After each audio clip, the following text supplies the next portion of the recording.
સમગ્ર ગુજરાતમાં ચર્ચાસ્પદ બનેલી ભાવનગર જિલ્લાના બગદાણાની જે ઘટના છે, મારામારીની ઘટના ઘટી હતી. કોળી યુવક છે તેની ઉપર જીવલેણ હુમલો કરવામાં આવ્યો હતો. તેમાં ભાવનગર રેન્જ આઈજીની ઓફિસ ખાતે આજે રેન્જ આઈજીની અધ્યક્ષતામાં 2 કલાક સુધી ચાલેલી મેરેથોન મીટિંગ છે એસઆઈટીના વડા સાથે તે પૂર્ણ થઈ ચૂકી છે. શું તેમાં વાત થઈ છે તેની વિગતે વાત કરીશું અમારા અહેવાલમાં.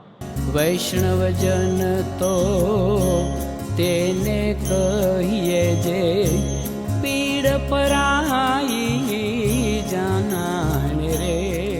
નમસ્કાર દર્શક મિત્રો, નવજીવન ન્યૂઝમાં આપનું સ્વાગત છે. હું છું આપનો યશપાલસિંહ ચૌહાણ. ભાવનગર જિલ્લામાં જો વાત કરવામાં આવે તો છેલ્લા 8 દિવસથી બગદાણાની જે મારામારીની ઘટના સર્જાઈ હતી, જેને લઈને ભારે ઉહાપો મચી જવા પામ્યો હતો અને કોળી સમાજ છે તે ભારે નારાજ થયો હતો.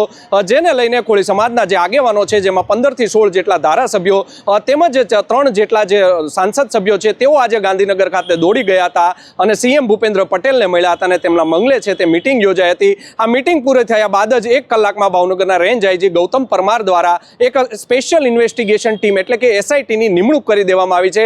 પોલીસ ઉપર એટલે કે ભાવનગર પોલીસ ઉપર અનેક આક્ષેપો છે તે ફરિયાદી દ્વારા કરવામાં આવ્યા હતા. સૌ પ્રથમ જે બગદાણાના જે પીઆઈ છે ડીવી ડાંગર, તેની ઉપર આક્ષેપ થયા હતા. ત્યારબાદ છે જે કેએસ પટેલ છે તપાસ અધિકારી છે, તેની તેમજ જે ઇન્ચાર્જ ડીવાયએસપી છે રીમાબા ઝાલા, તેની ઉપર પણ છે તે ફરિયાદી આક્ષેપ કર્યા હતા. આક્ષેપમાં કેટલી તથ્યતા છે તેને લઈને પોલીસનું છે કોઈ નિવેદન સામે આવ્યું નહોતું, એટલે અમે તે તમને દેખાડી શક્યા નથી.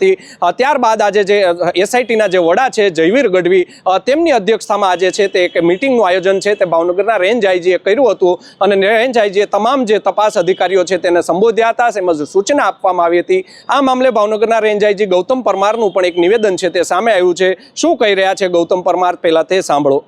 જે બગદાણામાં ગુનો દાખલ થયો છે એમાં પ્રાથમિક રીતે બગદાણા પોલીસ અને ત્યારબાદ કેએસ પટેલ પીઆઈ મહુવાએ તપાસ કરેલી હતી. એ તપાસ વધુ તલસ્પર્શી દિશામાં થાય અને કેટલાક પ્રશ્નો જે હજુ બાકી રહેલા છે એનું યોગ્ય રીતે એનું સતત ઇન્વેસ્ટિગેશન અમારા સુપરવિઝનમાં થાય એટલા માટે એસઆઈટીની રચના કરવામાં આવી છે. જેમાં ધારી એએસપી જયવીર ગઢવીને એમાં અધ્યક્ષ બનાવવામાં આવે છે અને બોટાદ એલસીબીના માણસો તથા એસઓજીના પીઆઈને પણ આમાં સભ્ય બનાવવામાં આવે છે. મારી ઓફિસમાંથી પણ સબ ઇન્સ્પેક્ટર જે છે તે પણ આના સભ્ય છે.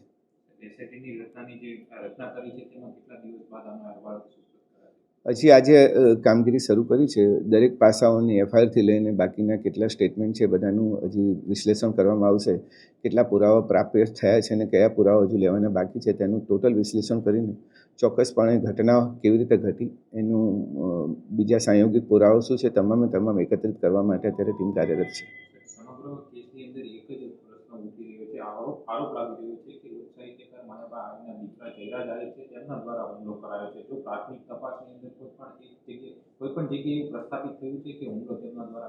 હજુ કેસ પેપર્સ અમે સ્ટડી કરી રહ્યા છીએ અને ક્યાં કેવી રીતે શું મોટિવેશન હતું, આરોપીઓ ક્યાંથી આવ્યા, એમના શું કનેક્શન હતા ને એ બધું અત્યારે તપાસ કરી રહ્યા છે. એટલે પ્રાથમિક રીતે હજી અમે ચર્ચા કરી છે કે કયા કયા એરિયા પર અમારે ફોકસ કરવું છે. થોડું તપાસ આગળ વધ્યા બાદ જ હું એમાં બતાવી શકીશ.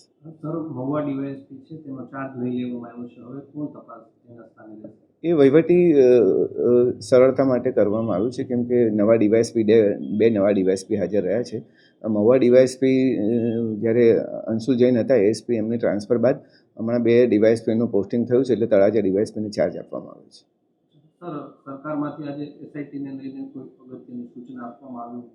એસઆઈટીની રચના અત્યારે અહીંયાથી થઈ છે. આઈજી ઓફિસે અમે નક્કી કરેલું હતું કે આની તલસ્પર્શી તપાસ થવી જોઈએ અને મારા લેવલ પર અમે નક્કી કર્યું છે કે હવે તપાસ મારા સુપરવિઝનમાં થાય. સર, ફરિયાદી છે નવનીત બાલદિયા, તેનું કહેવું છે કે જે બગદાણાનું એક ગેસ્ટ હાઉસ આવેલું છે ત્યાં પણ આરોપી લાંબો સમય સુધી રોકાયા હતા.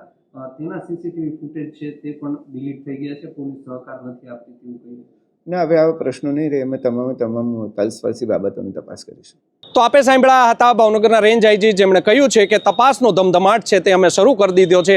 સાથે જે કોઈ પણ જે વ્યક્તિ હશે તેમને છોડવામાં નહીં આવે, ઝીણવટભરી જે તપાસ છે તે કરવામાં આવશે તેવી સૂચના પણ આપી દેવામાં આવી છે. સાથે જ રેન્જ આઈજીએ કહ્યું હતું કે સંયોગિક પુરાવા પણ મેળવવામાં આવશે. આ યુવકો જે પકડાયા છે, જે આરોપી, તેને કોઈ સાથે સંબંધ છે કે કેમ. સાથે જ પત્રકારો દ્વારા પૂછવામાં આવ્યું હતું કે ચર્ચાસ્પદ બનેલી જે ઘટના છે તેમાં લોક ડાયરાના જે કલાકાર છે માયાભાઈ આહિર, તેમના દીકરા છે તે જયરાજ આહિર, તેનું નામ ઉછળી રહ્યું છે. તેનું હજી પ્રથમ દ્રષ્ટિએ કોઈ નામ સામે આવ્યું છે કે કેમ, ત્યારે રેન્જ આઈજીએ કહ્યું હતું કે તપાસ છે તે શરૂ કરી દેવામાં આવી છે. અમારી જે ટીમ છે તે અત્યારે આખી રાત છે તે રેન્જ આઈજી ખાતે છે તે રહેવાની છે. તમામ તપાસની બારીકાઈથી તપાસ કરવામાં આવશે તેવું પણ તેમણે કહ્યું છે. આ મામલે જે ભોગ બનનાર છે તેની સાથે પણ અમે ટેલિફોનિક સંપર્ક કર્યો હતો. નવનીત જે બાલદિયા છે તે શું કહી રહ્યા છે ટેલિફોનિક સંપર્કમાં તેને પણ સાંભળો. હા, સરકાર દ્વારા આજે એક એસઆઈટી ની નિમણૂક કરી દેવામાં આવી છે ભાવનગર રેન્જ આઈજી દ્વારા. શું લાગે છે, હવે તમે આનાથી સંતુષ્ટ છો કે શું તમારી પ્રતિક્રિયા? હું તો આગળ બધા ઉપર વિશ્વાસ છે મને કે મને ન્યાય મળશે. બરાબર. અમારા સમાજના આગેવાનો બધાથી મને મદદ કરી છે તો સંતોષ છે કે મને ન્યાય મળશે. બરાબર. આપે જે આક્ષેપ લગાવ્યા હતા પીઆઈ ડીવી ડાંગર, તેમજ આપણે 2 દિવસ પહેલા પણ આક્ષેપ લગાવ્યા હતા જે ઇન્ચાર્જ ડીવાયએસપી છે રીમાબા ઝાલા, તેમની પાસેથી પણ હવે ચાર્જ લઈ લેવામાં આવ્યો છે અને જે તળાજાના નવનિયુક્ત ડીવાયએસપી છે એમબી નકુમ, તેમને ચાર્જ આપવામાં આવ્યો છે. શું કહેશો એ મામલે? એ તો હવે તો સમાજ સાથે છે, સરકાર સાથે છે, તો પછી મને ન્યાય મળશે જ ને. ઓકે. આજે ગાંધીનગર ખાતે મિટિંગ યોજાઈ આગેવાનોની, ત્યારબાદ તમને ફોન કર્યો તો હીરાભાઈએ કે આ નિર્ણય લેવાયો છે કે આ પ્રકારના નિર્ણય અમે લીધા? મીડિયાના માધ્યમથી મને જોવા મળે છે કે આ વસ્તુ થઈ રહી છે. બરાબર. એસઆઈટી ની નિમણૂક થઈ છે, એમાં એક આઈપીએસ અધિકારી છે, એક પીઆઈ છે, એક પીએસઆઈ છે, તેમજ 2 કોન્સ્ટેબલની નિમણૂક કરવામાં આવી છે. કેટલી તમને આશા છે હવે તમને ન્યાય મળવાની? આશા મને પૂરેપૂરી છે કે મને ન્યાય મળશે. જી નવનીતભાઈ, બગદાણા ટ્રસ્ટ દ્વારા આવતીકાલે જે ઉજવણી કરવામાં આવનારી છે, તમારો ટ્રસ્ટ દ્વારા કોઈએ સંપર્ક કર્યો છે કે કેમ? નહીં, અત્યાર સુધીમાં કોઈ કઈ કર્યો નથી, ખબર અંતર પૂછવા પણ નહીં.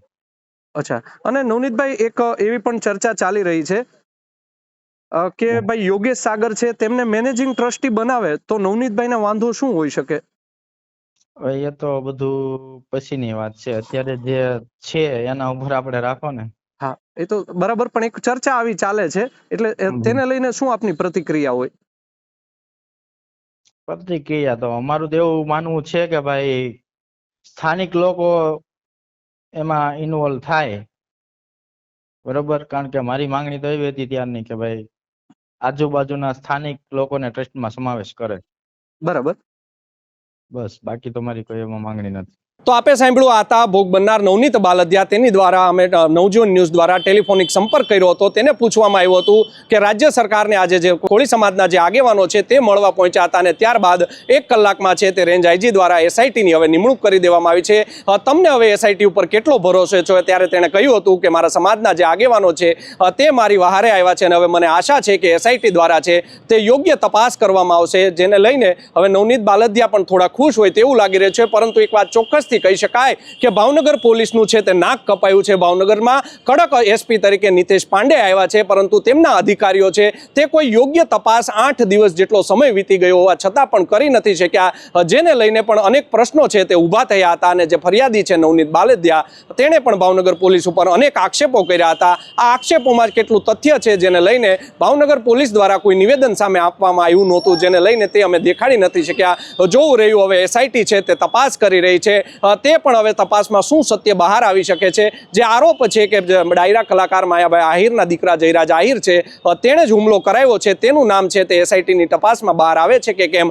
જયરાજ આહિરના ફાર્મ હાઉસનો એક વિડીયો વાયરલ થયો હતો, ત્યાં આ કેસના જે મુખ્ય આરોપી છે નાજુ કામળિયા તેમજ રાજુ ભમ્મર છે તેઓ પણ તે વિડીયોમાં દેખાઈ રહ્યા હતા. તેની પણ એસઆઈટી દ્વારા તપાસ કરવામાં આવશે, સીસીટીવી તપાસવામાં આવશે. સાથે જ એક વાત ચર્ચાનો વિષય છેડાયો છે કે બગદાણા ખાતે એક જે ગેસ્ટ હાઉસ આવેલું છે તેમાં જે આરોપીઓ છે તે લાંબા સમય સુધી રોકાયા હતા, તેના જે પોલીસને હજી સીસીટીવી મળ્યા નથી, તે ક્યારે હવે પોલીસ રિકવર કરશે, કોલ ડિટેલ છે તેની તપાસ કરવામાં આવશે. આમ બારીકાઈ પૂર્ણ તપાસ છે તે હવે એસઆઈટી કરશે તેવી ચર્ચા છે. તે જોવું રહ્યું કે આગામી સમયમાં એસઆઈટી છે તે હવે કુંડળીમાં ગોળ ભાંગશે કે આખી કુંડળી જે ગોળ જ ભાંગી નાખશે, તે તો આવનારા સમયમાં ખબર પડશે. જોવું રહ્યું, એસઆઈટીના જે વડા છે જયવીર ગઢવી, તેની તપાસ છે તે કેટલા આરોપી સુધી હવે જઈ શકે છે.